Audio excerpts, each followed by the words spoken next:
11 number का अपन पढ़ेंगे। 11 10 तक अपन ने कल पढ़ा था। अब और जो रिकॉर्ड शुरू में शेयर कर ना। लिया करें आप, स्टार्ट में ही आप शेयर कर लिया करें, नहीं, क्योंकि वो अब स्टार्ट में। रिकॉर्डिंग मंगलाय तक चला जाएगा एक्चुअली। अब रिकॉर्डिंग में। ये हो गया ना बीच हाँ में। हाँ हाँ। अभी दोबारा कर लेते हैं मंगलाचरण, तो ज्यादा दूर नहीं पहुंचे। मंगलाचरण। हाँ। ओम नमः सिद्धेभ्याः जय श्री ओम नमः सिद्धेभ्याः जय श्री ओम नमः सिद्धेभ्याः। मंगलम भगवान वीरो मंगलम गौतमो गणी मंगलम मुकुंद कुंदाद्यो जैन धर्मोस्तु मंगलम। सर्व मंगल मांगल्यम सर्व कल्याण कारकम प्रधानम सर्वधर्माणां जैनम जयतु शासनम। जैनम जयतु शासनम जैनम जयतु शासनम। तो अपन बात कर रहे थे कि दो लेवल की समताएं होती हैं, है ना। समता भाव जो हम साधारण रूप से कह देते हैं, भाई समता में रहो, है, शांति में रहो, साम्य भाव रखो। तो वो जो हम जो बात करते हैं वो कैसी है, वो टेम्परेरी वाली होती है। कि जिस समय जीव कोई उद्वेलित होते हैं तो उनकी उद्वेलना, उनका जो उनको शांत करने के लिए जो शब्द इस्तेमाल किया जाता है वो फर्स्ट लेवल की समता होती है। कि आप धैर्य रखो, उसके बहुत सारे दूसरे अर्थ भी होते हैं। धैर्य रखो, या अभी वर्तमान में क्रोध आदि मत करो, या मन में आप चिंतन अपना ज्यादा इधर उधर मत भटकाओ। तो मूल रूप से उसमें वो बात बात होती है। और ऐसी अवस्था में हमारी सारे जो चारों कक्षाएं हैं वो बनी हुई हैं। हमारा उपयोग भी बहुत ज्यादा अभी हमसे दूर गया नहीं है। कौन सा उपयोग? जो दूसरी वस्तुओं में मैं जो लगाता हूँ, राग द्वेष आदि में जो भटकाता हूँ, वो अभी बहुत दूर गया नहीं है। लेकिन मुझे एक क्षणिक शांति के लिए कहा जाता है, और मैं क्षणिक शांति प्राप्त हो भी जाता हूँ, है ना। लेकिन जिस समय मैं वो क्षणिक शांति को प्राप्त होता हूँ उस समय भी वो कषायें किंचित दबी हुई तो रहती हैं। एक सेकंड।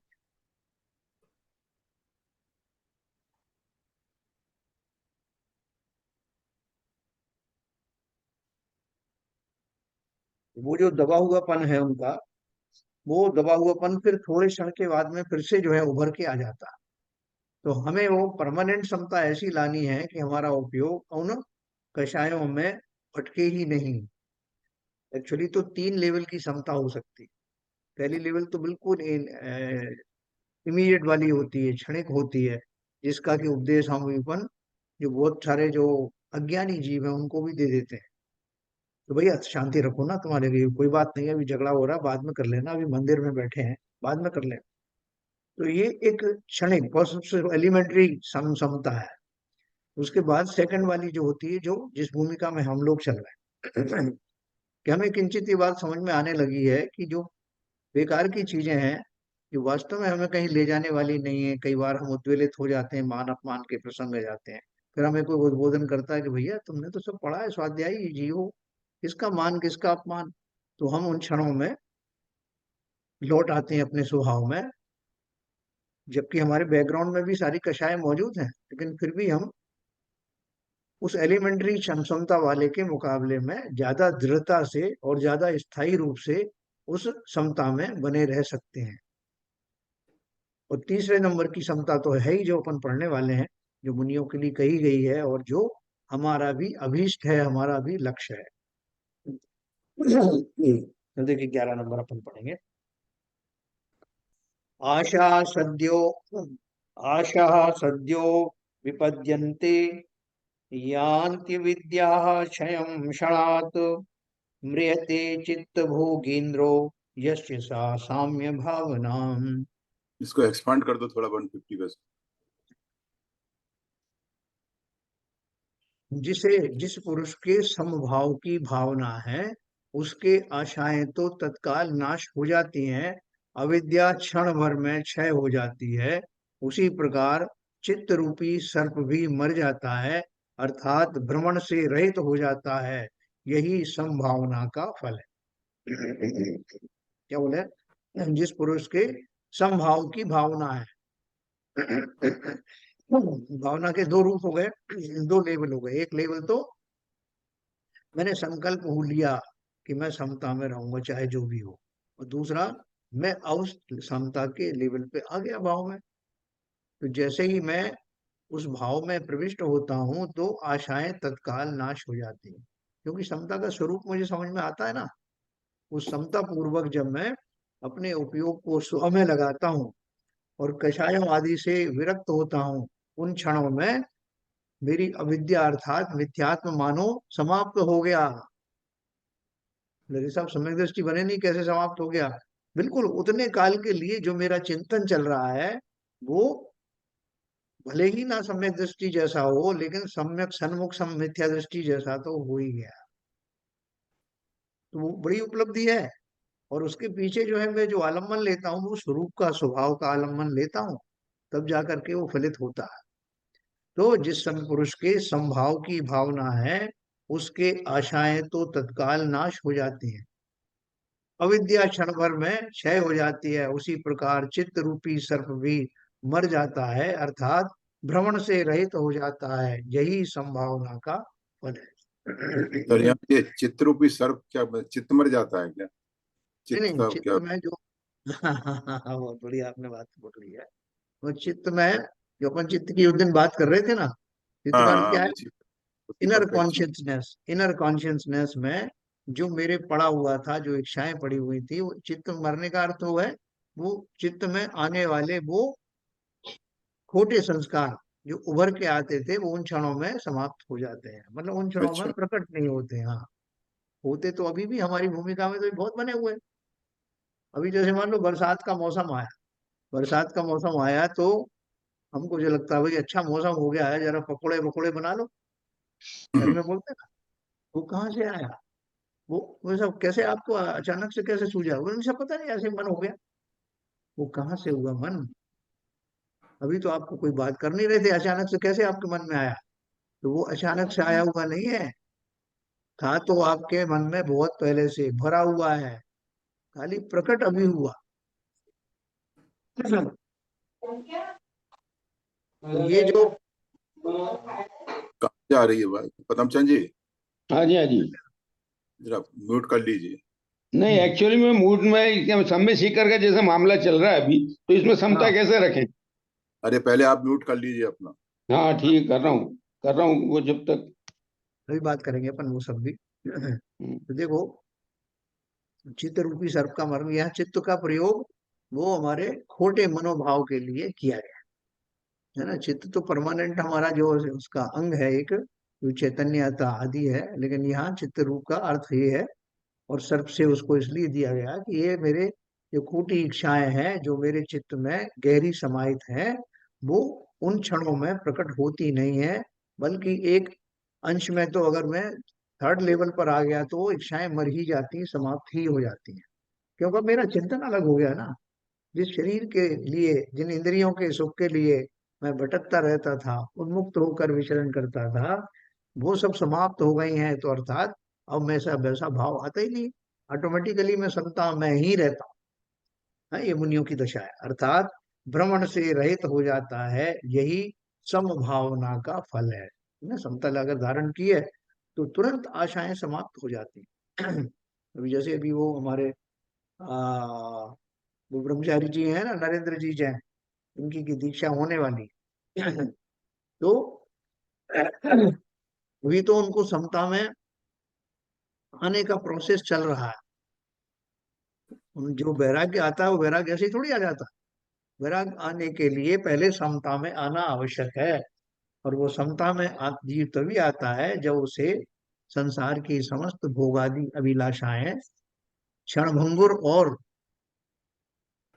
दुखकारी भासने लगे, जो मेरी है ही नहीं, जो मेरे स्वरूप में ही नहीं है, मैं बिना बात के उनका मैं शिकार हो रहा हूँ। ऐसे जब भाव दृढ़ता से आने लगते हैं तब वो समता धारण होती है। और होते होते अभी दीक्षा में भी परिणित होने के बाद भी काफी दिन तक वो उनकी उद्वेलना चलती रहती है। तो वहां जाकर के फिर जब एक पॉइंट आता है, उस पॉइंट पर वो अपनी सारी उन बातों को फिर से एक बार दोहराते हैं, उस संकल्प को दोहराते हैं। अभी इच्छाएं मरी थोड़ी हैं, लेकिन समता में धारण, समता में बने रहने का बार बार अभ्यास करना पड़ता है। आज ये भाई सब साहब, भाई साहब जी। आज नरेंद्र जी के साथ में हमने बीतराग पूजन कराई थी। आप हाँ बीतराग पूजन की थी उनके साथ ही, तो जी। आप आपके समय की थी ना, आपके समय हाँ की हाँ थी। तो हाँ आपने जब डिटेल बताया था कि बीतरा भाव क्या होते हैं, तो जी। वो मैंने कहा कि अब आप दीक्षा लेने जा रहे हैं, हाँ, अब ये अब आपके साथ हमारा सौभाग्य का आज हमको मौका मिला है बीतरा पूजन करने का। तो जी। वो खास तौर से आपकी बहुत याद आई थी उस बीच हाँ बीच में मैंने मनोरम। बताया भी था, बीच बीच में मैंने कहा भी था कि जी ये देखो, ये हमारे इस स्तर पर आकर के हमारे भाव क्या होने चाहिए, ये गौर करके हमें देखना है इस पूजन में, सब जी। भावों की विश्लेषण इसमें किया गया है। सही बात है, आज अपनी ये बात बात सब बिल्कुल सही है। तो देखो ये जो अपन जो चिंतन कर रहे हैं, ये चिंतन हमारे लिए बहुत उपयोगी है कि हमको एक प्लेटफॉर्म बनाए। मेरे तो मतलब मैं आंसू भर जाते हैं कि ये कैसे अच्छे अमूल क्षण हम लोगों को मिले हुए हैं। अवश्य ही हमने पूर्व में ऐसे पुण्य किए होंगे जो ऐसे महान आचार्यों के ग्रंथ न केवल पढ़ने को मिले हैं, बल्कि ऐसी बुद्धि भी मिली है कि वो हमारे समझ में आते हैं, हमारी वाणी में उतर आते हैं। ये एक से एक दुष्कर चीजें हैं, ये यूं ही नहीं मिलता। और हम सब मिलकर के इसको कर रहे हैं। हम सब अवश्य ही पूर्व जन्म में भी इसी तरह से कहीं ना कहीं कनेक्टेड थे। तो ये वास्तव में ये जो है वो आह्लादित होने के क्षण हैं इन क्षणों में। इसलिए तो मैं कहता हूँ कि इनको क्षणों को बिल्कुल गंवाना मत। 8 बजे मीन्स 8 बजे एक एक क्षण यूं ही चला जाएगा। तो देखो अपन बात करते हैं इस समता का, ये महान चीज है। ये आ गया तो इसके बाद ध्यान बस एक स्टेप आगे ही तो रह जाएगा। और वो जब ध्यान आएगा तब तो आएगा। मेरा वर्तमान जो ध्यान है, जो वस्तुओं में, व्यक्तियों में, क्षेत्रों में पड़ा हुआ है, वहां से हट करके जो समता बीच बीच में आती रहेगी। परमानेंट तो अभी नहीं आएगी, लेकिन बीच बीच में आती रहेगी। लोग आपसे कहेंगे अरे साहब आप तो कहाँ इसमें फंस गए, आपने तो ये सब छोड़ा हुआ था। हाँ हाँ हाँ, मुझे याद आया, बिल्कुल ठीक है। कई बार हम भूल भी जाएंगे क्योंकि अभी स्थिरता नहीं आई ना, लेकिन फिर हम स्थापित हो जाएंगे। ये भूमिका भी बहुत इंपॉर्टेंट है। तो देखो क्या बोला उन्होंने, जिस पुरुष के समभाव की भावना है, उसके आशाएं तो तत्काल नाश हो जाती हैं। करके देखना, ये हमारे लिए भी एक्सपेरिमेंट है, क्योंकि क्षण मात्र की बात है ना, हम भी कर पाएंगे। अविद्या क्षण भर में क्षय हो जाती है, उसी प्रकार चित्त रूपी सर्प भी मर जाता है, अर्थात इंद्रिय सुख वांछाएं आदि, अर्थात भ्रमण से रहित हो जाता है। यही संभावना का फल है। इसी भाव में, इसी पर्याय में आपको ये फल देखने को मिल सकता है। 12वां नंबर का देखिए। साम्य कोटिम समारूढ़ो यमी जयति कर्म यत निमिषांतेन तज्जन्म कोटि भिस्त भिस्त पसेतर है। समभाव की हद को आरूढ़ हुआ संयमी मुनि, जो नेत्र के टिमकार मात्र से कर्म को जीतता है, अर्थात कर्मों को क्षय करता है, उतना संभाव रहित इतर पुरुष कोटि तपों के करने पर भी नहीं कर सकता। यह साम्य भाव का महात्मा है। क्या बोल रहे हैं? समभाव की हद को आरूढ़ हुआ, यानी अभी जो संयमी व्यक्ति है, जो संयमी समता में जाना चाहता है, तो वो कैसा हो गया है? उसकी समभाव की हद यानी उसकी जो सीमाएं हैं, सीमाएं पार करके जितना भी ज्यादा समता में आ सकता है, ऐसा संकल्पित हुआ हुआ वो संयमी मुनि, जो नेत्र के टिमकार मात्र से कर्म को जीतता है ना। जितनी देर में हम पलक झपकती ना, नेत्र के टिमकार का अर्थ क्या है? जितनी देर में पलक झपकती है उतनी देर में ही कितने कितने कर्म वो जीत लेता है। किस शस्त्र से जीतता है? इस भाव से जीतता है कि मुझे समता में बना रहना है, और समता में बना रह गया। संयम तो पहले ही था, इसलिए वो कर पा रहा है। तो अगर वो बना रह गया तो एक क्षण में कितने कर्मों की निर्जराएं वो कर पाता है। सोचो इसका फल। समभाव की हद को आरूढ़ हुआ, मतलब वहां तक जाने के लिए जो जिसने संकल्प लिया, ऐसा संयमी मुनि जो नेत्र के टिमकार मात्र से कर्म को जीतता है, अर्थात कर्मों को क्षय करता है, उतना समभाव रहित इतर पुरुष यानी कोई दूसरा व्यक्ति जिसको कि समता का भाव नहीं है, वो करोड़ों तप करने पर भी जितने कर्मों का क्षय नहीं कर सकता, उससे कई कई गुना कर्मों का क्षय वो व्यक्ति जो समता में है एक क्षण मात्र में पलक झपकते ही कर लेता है। यह साम्य भाव का महात्म्य है। कोटि कोटि तप जपे कहे ना, जो बहुत करोड़ों वर्षों तक भी अगर कोई तपस्या करे और समता भाव आया नहीं, तो वो सारा निष्फल है। उसमें तो निर्जरा जो है वो उपचार से भले कह लो, लेकिन वास्तविक उसमें निर्जरा होती नहीं।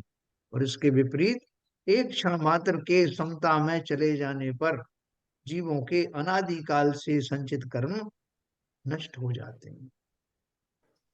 तो हमारे क्यों नहीं हो रहे? क्योंकि मैं एक क्षण के लिए भी समता में आता नहीं। समता तो बहुत दूर की बात है। मैं तो एक क्षण के लिए भी वो कषाय जनित संस्कारों से रहित होता नहीं। एक क्षण भी मेरा उपयोग शरीर आदि वस्तुओं से हट करके स्व में जाता नहीं। इसलिए कषायों के कचरे से मलिन हुआ मैं, निरंतर मेरे उपयोग में वही भ्रांतियां, वही सब कुछ समय समय पर आता रहता है। इसलिए ही तो हर पल मेरे आठों ही कर्म का बंद होता रहता है। बंद हो रहा है, मेरा निर्जरा की तो बात ही नहीं। और वहां क्या हो रहा है?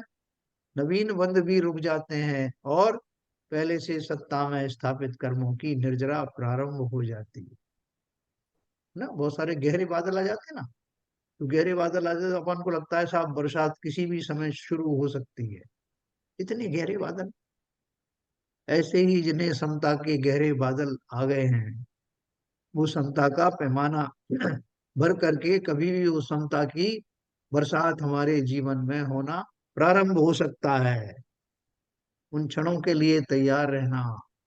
उस मर्यादा तक आते आते गहरे हो गए वो मेरे उपयोग के बादल, जो अब बरसने ही वाले हैं, और मैं पूर्ण रूप से अपने में ही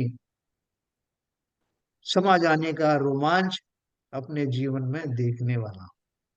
ये सब हमारे साथ घटित हो सकता है। ये साहब ये तो बड़े मुश्किल काम, बिल्कुल मुश्किल नहीं है, खाली हमारे चिंतन की बात है। जिस क्षण वास्तव में मुझे लगने लगता है कि मैं कहाँ फंसा हुआ हूँ, किन खोटे भावों में फंसा हुआ हूँ, ये मेरे है ही नहीं, जो मेरा स्वरूप नहीं, उसमें क्यों मैं फंसा हुआ हूँ।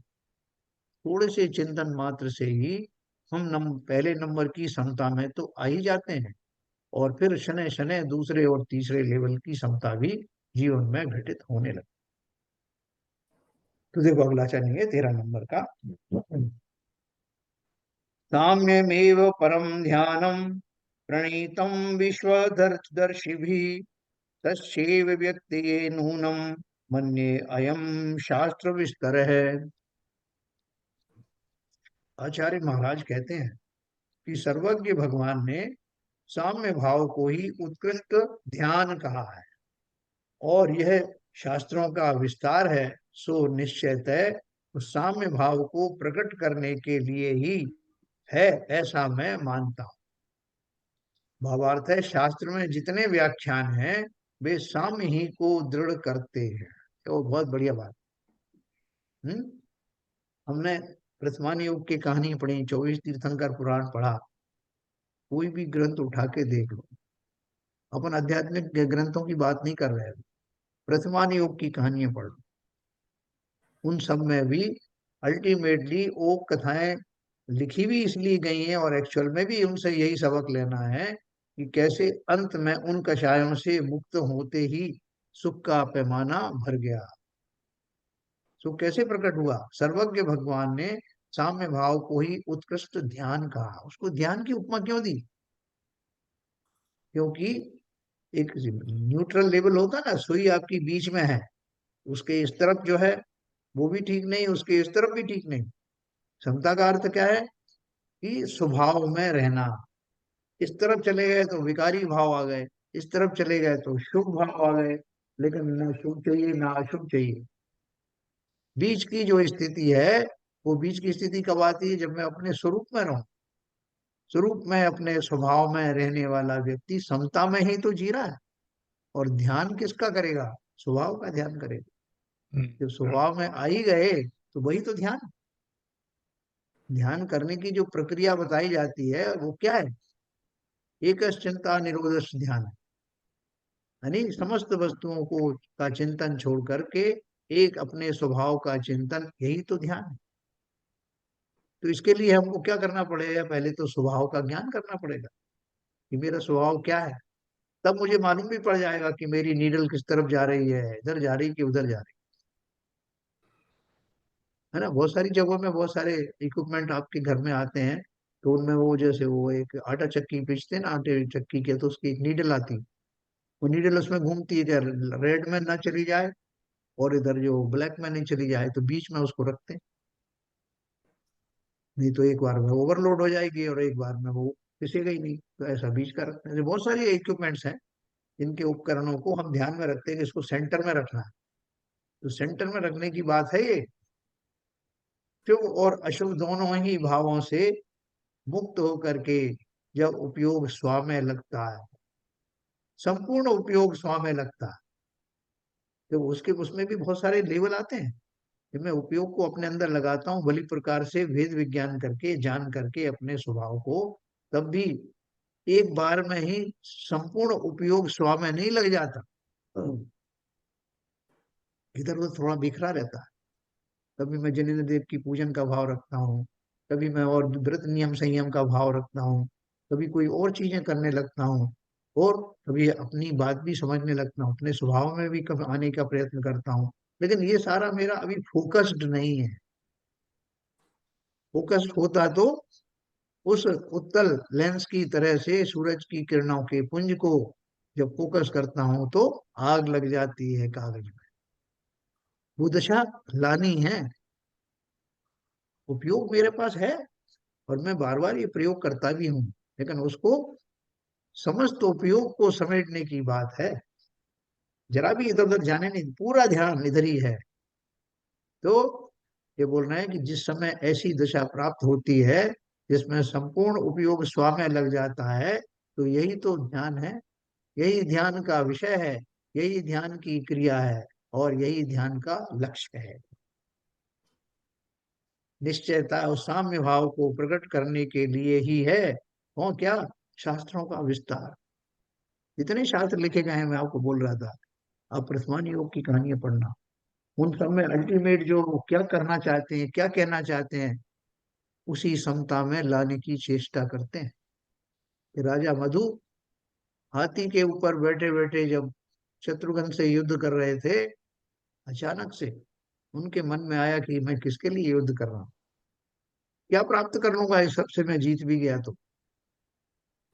युद्ध भूमि के अंदर बैठे हुए योद्धा, जो लड़ने मरने का प्रश्न चल रहा था, जीतने हारने का प्रश्न चल रहा था, तुरंत भाव से उनके मन में ये बात आई कि किसके लिए कर रहा हूं मैं इसको। और वो भावों की पराकाष्ठा देखिए कि उन्होंने मुनिवत केशनोच करना शुरू कर दिया, हाथी पर बैठे बैठे। और जब शत्रुघ्न आदि ने उनकी ये मुद्रा देखी, शस्त्र वस्त्र फेंक करके उनके चरणों में गिर पड़े। तो वो जो समता है, किसी पल भी आ सकती है, युद्ध भूमि में भी आ सकती है, दुखों के समूह के बीच में भी आ सकती है, और सुख भोगते भोगते भी नीलांजना जैसा जो जो दृश्य प्रकट हो जाए तो वहां भी मुझे वैराग्य हो सकता है। शास्त्रों के माध्यम से ये जो सब बताया जाता है, उसका अल्टीमेट एम तो यही है ना। कहाँ भटक रहे हो? चक्रवर्ती तक ने सब चीज छोड़ दी, जिसके बाद सब वैभव था, तो तुम कहाँ छोटे से धन आदि के पीछे भाग रहे हो? तो ये बोल रहे हैं कि समस्त शास्त्रों का निचोड़ वही है। सब विस्तार से हम पढ़ रहे हैं, एक ही बात को पढ़ रहे हैं, क्योंकि हमारा जो मन है वो बहुत जल्दी जल्दी भटकता रहता है। जो हम भोग भोग रहे हैं उसमें भी हमको लगता है कि अब ये मजा नहीं आया, ये तो हमने पहले भी खाया था, ये हमने पहले भी पिया था, ये पहले भी सेवन किया था, कुछ नया लाओ। तो हमारी चित्त वृत्तियां ऐसी हैं कि हमें हर पल कुछ ना कुछ नया चाहिए। तो आचार्यों ने उसका लाभ उठा करके हमको नए नए ढंग से वही बात परोसी विषय तो वही था। इंद्रियों में सुख का आभास तरह तरह से बदल बदल के मैं करता हूँ, लेकिन करता तो वही हूँ ना जो मेरी वांछाएं हैं। वांछा एक कॉमन चीज। इसी तरह से उन्होंने जो अलग अलग माध्यम से जो कुछ समझाया, इस समता का, समता में आने का ही वो वास्तव में समस्त विस्तार था। वहां आ गया तो वही तो ध्यान। मेरे साथ समस्या यही है कि बोले वो साहब एक चिंता निरोध ध्यान बताया है, तो वो ध्यान जो है उसका स्वरूप क्या है, वो कैसे प्राप्त होगा। तो मैं तो ये सोच रहा था जब तक आंखें बंद करके और एक आसन एक जगह पे आसन में बैठ करके और चिंतन ना करूं तब तक वो ध्यान होता नहीं। हम उस प्रक्रिया को ही वास्तव में ध्यान मान रहे थे। वो प्रक्रिया कभी भी हो सकती है, कभी भी हो सकती है ना। जब जब भी मैं समता में आऊंगा, समता में आने का अर्थ ही यह है कि मैं स्वभाव में आ गया, और स्वभाव में आना ही तो ध्यान है। वही मेरा लक्ष्य। इसलिए उन्होंने कहा साम्य भाव को ही उत्कृष्ट ध्यान कहा है, और यह शास्त्रों का विस्तार है। सो निश्चयतः उस साम्य भाव को प्रकट करने के लिए ही है, ऐसा मैं मानता हूं। शास्त्र में जितने व्याख्यान हैं वे साम्य ही को दृढ़ करते हैं। देखो शनै शनै हम वही जा रहे हैं ना ध्यान की तरफ। अपन खुद भी इस बात को महसूस कर सकते हैं। जिस समय मैं समता में आ गया, अर्थात भाव में आ गया, उस समता की बात हो रही है, पूर्ण लेवल की, जिसमें राग आदि निकल चुके हैं, जिसमें चारित्र में प्रवृत्त हो चुका हूं। अभी चारित्र की पराकाष्ठा मात्र आना बाकी है। यथाख्यात चारित्र होना बाकी है, लेकिन उस लेवल की समता से होकर के ही तो गुजर रहा हूं। इसलिए समस्त शास्त्र, कोई भी शास्त्र लिखे हों जो वीतरागता से भरे हुए हैं, ओतप्रोत हैं, वो समता का ही तो उपदेश देते हैं। अगला देखते हैं 14 नंबर। साम्य भावित भावानाम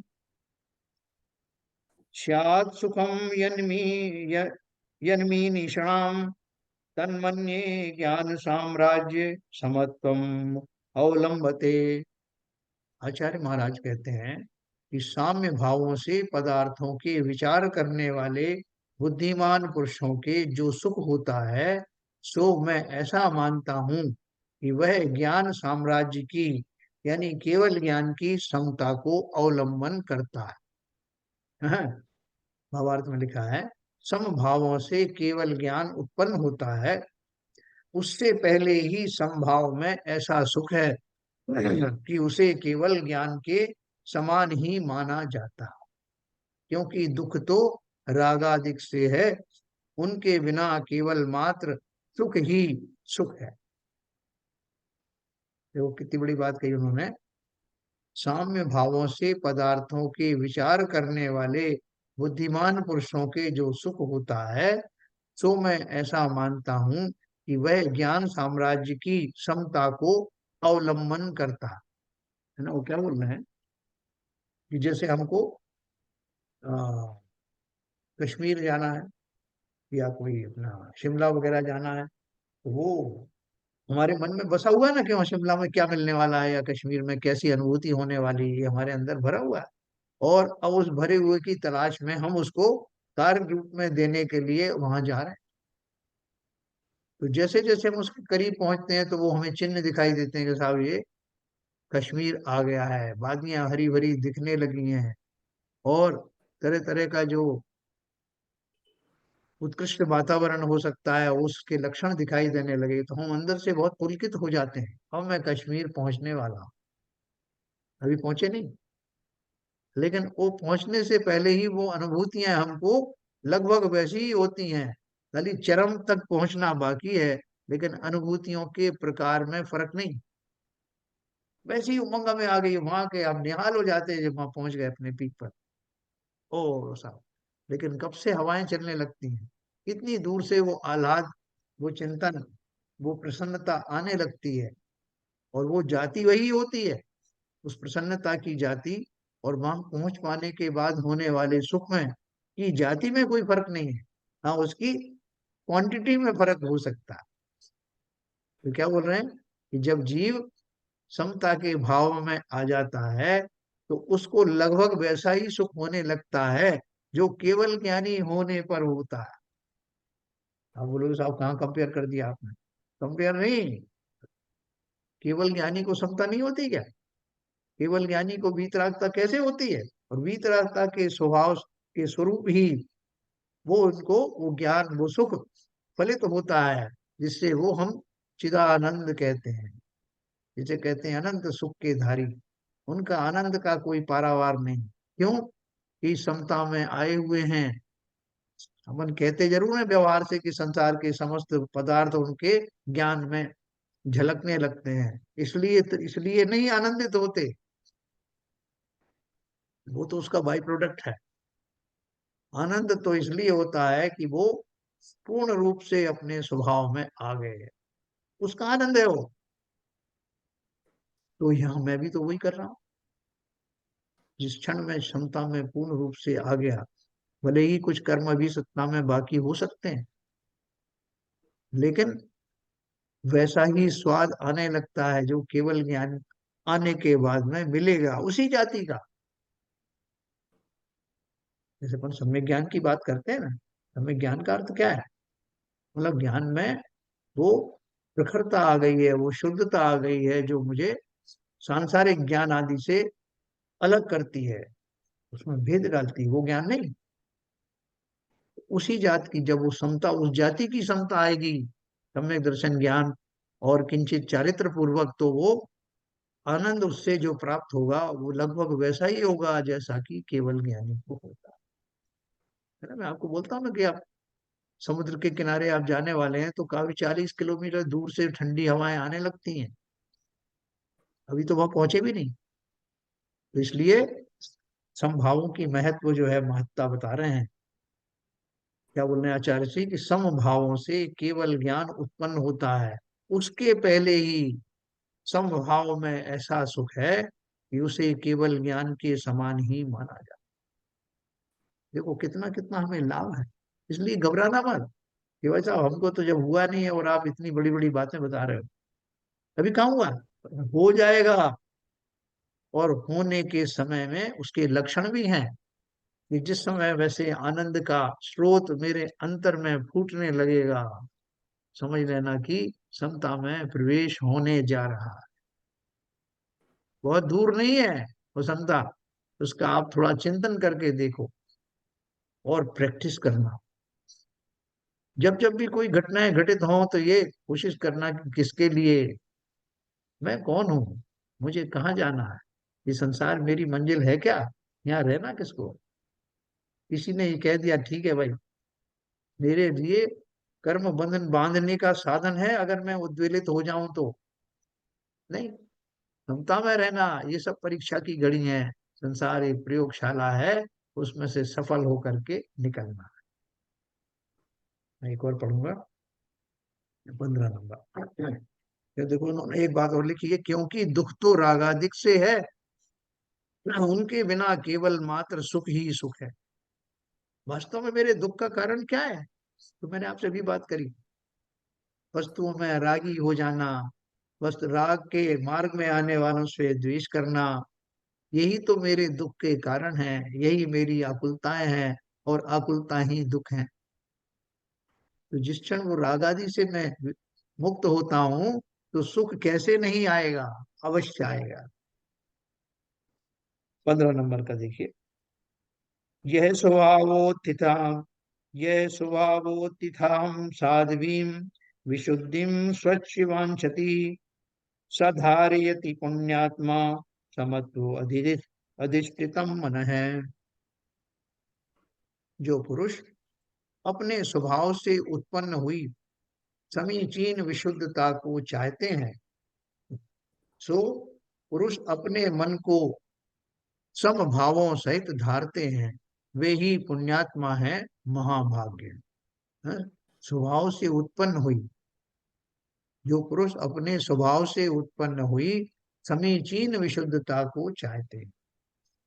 ये ऊपर की विशुद्धता थोड़ी है, जैसे आपने कपड़े बदल लिए, आप नहा धो लिए, आपने चेहरे खुले लगा लिया और सब में शुद्ध हो गया। और कौन सी शुद्धता चाहिए? बोले साहब पूजन पाठ भी कर लिया, चंदन लगा लिया है, चारों तरफ पूरे शरीर में चंदन लगा लिया था, और वो ओंकार मंत्र का निरंतर पाठ भी कर रहा हूँ, भक्ति भाव भी कर रहा हूँ, पूजन, और क्या शुद्धि चाहिए आप? तो ये सब स्वाभाविक शुद्धि है क्या? जीवन में स्वभाव संबंधी जैसा स्वभाव में आने पर जो शुद्धि होती है, उस शुद्धि की बात कर रहे हैं। उस शुद्धि में आए बिना तो हम मलिन ही हैं,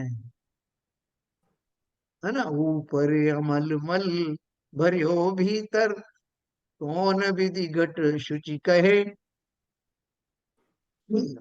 बहुदेह मैली सुगुण थैली, शौच गुण साहू नहीं।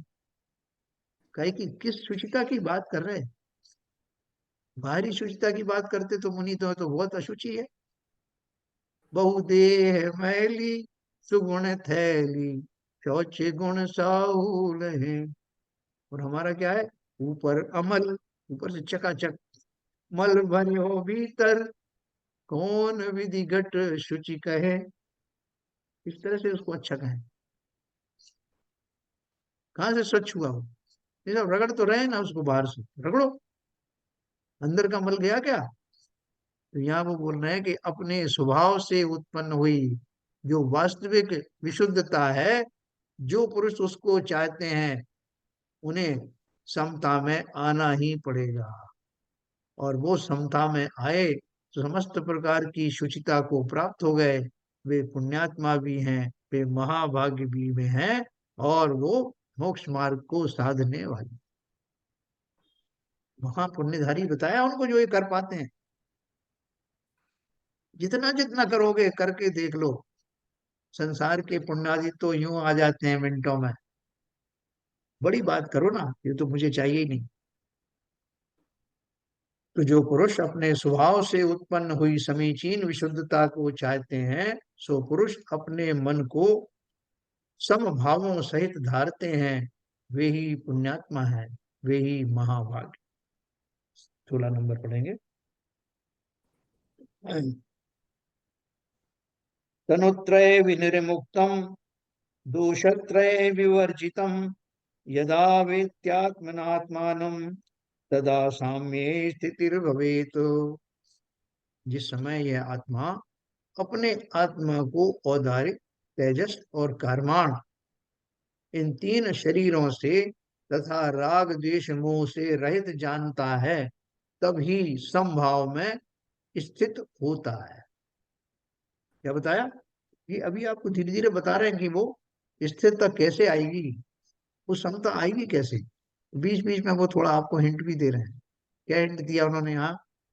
जिस समय यह आत्मा अपने को औदारिक, तेजस और कारमाण, इन तीन शरीरों से, इन तीन शरीरों की बात क्यों की, और दूसरे शरीरों की बात क्यों नहीं की? 5 शरीर होते हैं ना।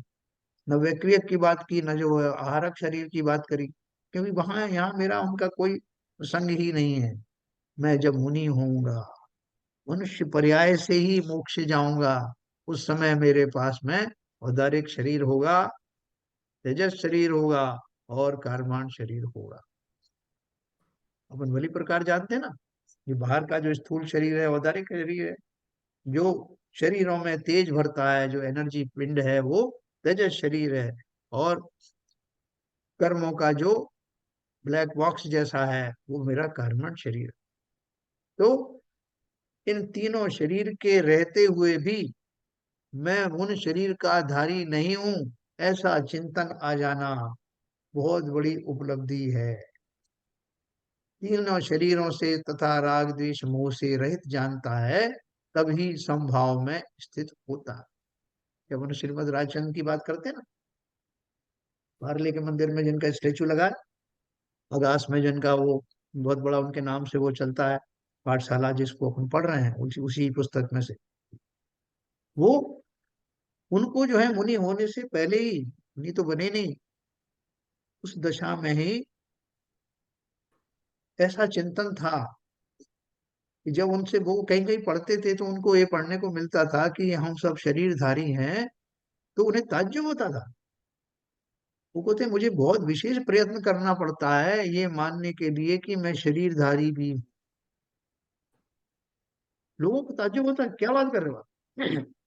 हमको तो इस बात को सोचने में पसीने आ जाते हैं कि मैं शरीरधारी नहीं हूं या शरीर मेरा स्वरूप नहीं है। उनका उल्टा,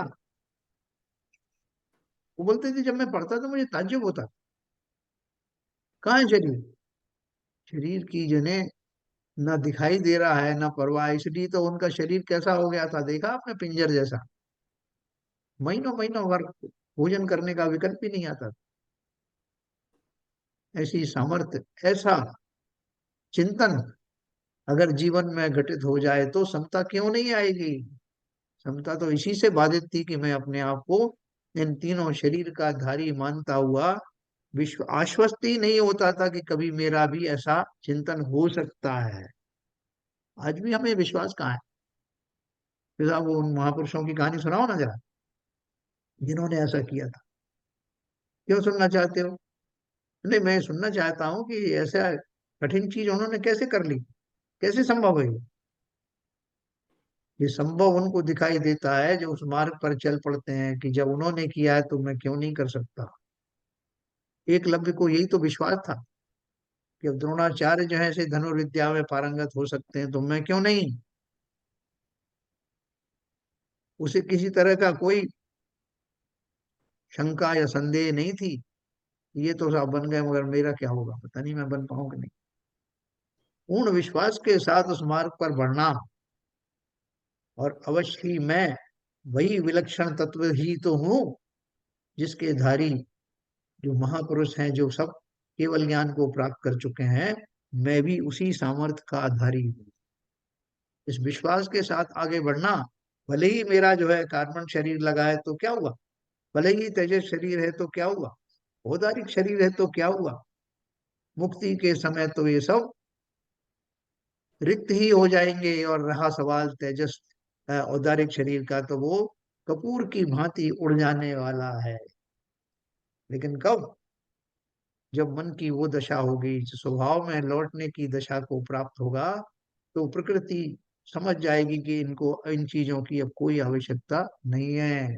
वापस ले लेगी अपने अवयव, वापस ले लेगी वो कण, वो परमाणु जिनसे ये शरीर आदि का निर्माण हुआ, और मुक्त हो जाऊंगा मैं समस्त आवरणों से जिनमें मुझे कैद करके रखा गया था। ऐसे संभाव की स्थिति जीव को कब आती है? जब राग द्वेष से रहित हो जाता है। जिस समय यह आत्मा अपने आत्मा को औदारिक तेजस और कारमान इन तीनों शरीरों से तथा राग द्वेष मोह से रहित जानता है, मानता है, तभी संभाव में स्थित हो जाता है। यहाँ तक की यात्रा हमें करनी पड़ेगी, ऐसा चिंतन जीवन में लाना पड़ेगा।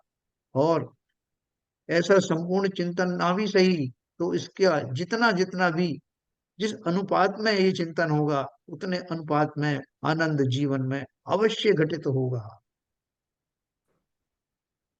चलिए अब अपन थोड़ी चर्चा करेंगे।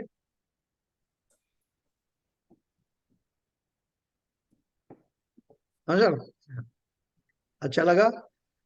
बहुत बढ़िया कंक्लूड किया सर। तो हमें थोड़ा तो हम स्तब्ध रह जाते हैं ना, थोड़ी देर के लिए वाणी रुक जाती है। तो आचार्यों का दिया हुआ ये चिंतन जब हम दोहराते हैं तो गले रुंध जाते हैं, है ना? हमें लगता नहीं कि हमें कुछ बोल पाने की आवश्यकता भी है। ये बहुत आ, अच्छी आ, उत्कृष्ट दशा है।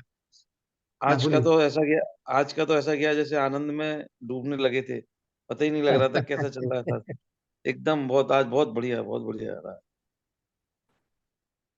आपने ये समता भाव के जो 3 कैटेगरी क्लासिफाई की, जी उससे बहुत ही अद्भुत लगा। उससे बहुत मतलब क्लैरिटी बहुत आई। स्पष्ट था ये। जी तो शुरू में आप 2 कह रहे थे मगर बाद में आप आ गए उस पर तीसरी वाली पर। मैं आपको कहने वाला था कि इस तरह की जो समता होती है जब क्षणिक होती है, हाँ तो वो भी तो कुछ क्षण के लिए समता आती है। बाद में आपने उसको हाँ सीरीज में लगा दिया तो बहुत अच्छा लगा। क्योंकि देखो अपन जो कुछ पढ़ रहे हैं तो मात्र शास्त्र नहीं पढ़ रहे हैं, प्रैक्टिकल है। प्रैक्टिकल हमारे जीवन में क्या हो रहा है उसकी वास्तविकता को समझते हुए हम कहाँ पर हैं, हमारी भूमिका कहाँ है, मिरर इससे इमेज है आगे सर, है। Mirror image. हाँ, मेरा नहीं, उनको पहले मालूम तो पड़े कि हम कहाँ खड़े हुए हैं, और हम बड़ी बड़ी बातें करने लगे सब लोग। और नहीं साहब, शास्त्र सुनना एक अलग बात है और अपने दिनचर्या होना अलग बात आचार्य है। जी हमें कोई बात कह रहे हैं, जैसे कहते हैं ना कि आपको मिरर दिखा दिया, शीशा दिखा दिया। हम्म, बिल्कुल। तो हम कहाँ खड़े हैं, प्रैक्टिकल जीवन में कहाँ हैं, कैसे घटित होना है, हम उससे आंखें मूंद करके और सीधा होने वाली जो समता पे आ जाए तो संभव नहीं है। तो लोग घबरा जाते हैं कि भाई इतना कठिन है बात है, ये सब ठीक है, बात तो आपकी सही है, बात तो महाराज की सही है, लेकिन साहब देखो कब होता है। इस हमारा ये जो भाव है वो इसलिए होता है कि हमको वो बीच का जो लेवल है उसको गैप भरने के लिए भाव आते नहीं है, ना हम उसका ऐसा अर्थ निकाल पाते। नहीं, कल सर विपुल जी ने एक बहुत बढ़िया बात कही, हाँ जो ऐसी मेरे सामने बैठी कि कपड़े उतारने से मुनि नहीं बनना है। हाँ, जब का भाव आ जाएगा तुम अपने आप मुनि बन जाओ। बिल्कुल बिल्कुल, बिल्कुल सही है। बहुत बढ़िया बात, बहुत बढ़िया विश्लेषण दिया उन्होंने। अब देखो जितने बड़े बड़े जो हैं जो कवि हुए, दयानंद राय जी हुए, दौलत राम जी हुए, पंडित टोडरमल जी हुए, जिन्हें आचार्य कल्प तो कहा, लेकिन मुनि तो बने नहीं। जी सर। वो क्यों नहीं बने? इतना उच्च कोटि के जिन्होंने मुनियों को पढ़ाया, जिन्होंने उनको जो है वो उपदेश आदि पढ़ के बताए, शास्त्रों की वाचना की, लेकिन खुद मुनि नहीं बने। तो उसके पीछे क्या कारण?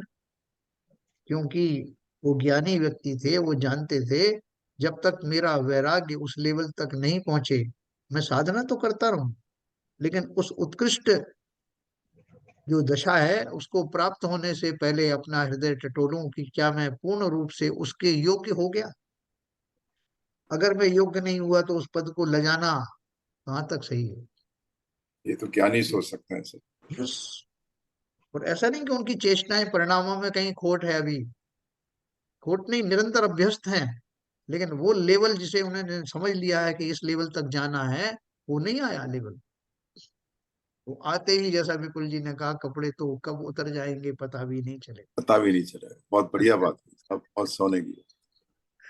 हाँ, तो चलिए साहब, मुझे लगता नहीं कि किसी को कोई प्रश्न होगा, कि आरपी जन साहब जरूर कुछ स्माइल दे रहे नहीं सर, मैं तो बस कह रहा हूँ मोह भंग हो जाता है जब बातें खत्म हो जाती हैं तो। हैं।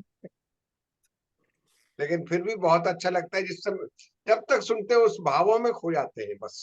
और वही मुझे बहुत बहुत बड़ी अच्छा उपलब्धि, लगता है उस भाव को। बहुत बढ़िया। देखो ये भी बहुत बड़ी उपलब्धि है, अगर आपको उसमें आनंद आया अपने काल में तो कितने लाभ हो गए। उन क्षणों में राग देशों से आप किंचित रहित हो गए, और नवीन कर्म बंधने की जो प्रणाली है, प्रक्रिया है, वो स्लो हो गई। नवीन कर्म बंधे भी तो कम जाति के बनेंगे, कम अनुभाग कम स्थिति के बनेंगे, और जो ज्ञान, उससे ज्ञान से जो आह्लाद मिला उससे अतिशय पुण्य की प्राप्ति होती।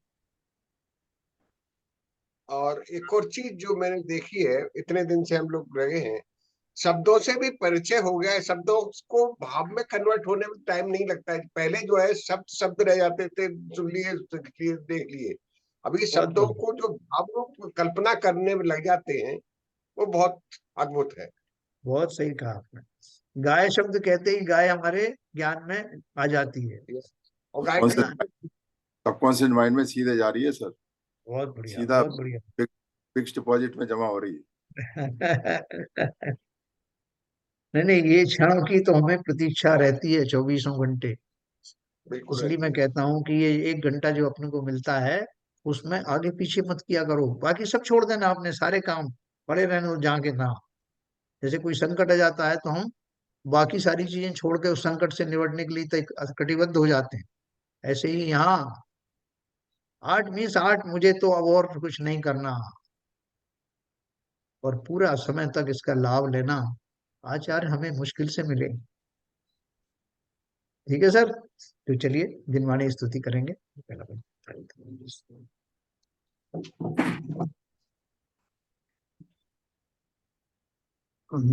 मिथ्यतम नाश वे को ज्ञान के प्रकाश वे को अपपर भास वे को भानु शिव खानी है। छहो द्रव्य जान वे को बंध विधि भान वे को स्वपर पिछान वे को परम प्रमानी है। अनुभव बताए वे को जीव के जताए वे को काहू न सताए वे को भवे और आनी है। जहाँ तहाँ तार वे को पार के उतार वे को सुख विस्तार वे को यही जिन वाणी है। हे जिन वाणी भारती तो हे जबू दिन रहन जो तेरी शरणा गए सो पावे सुख चैन। जिन वाणी के ज्ञान से सूझे लोका लोक तो वाणी मस्तक धरो सदा देते हैं धूप सदा देते हैं धूप। जिनवाड़ी माता की जय। जय। नमो कर।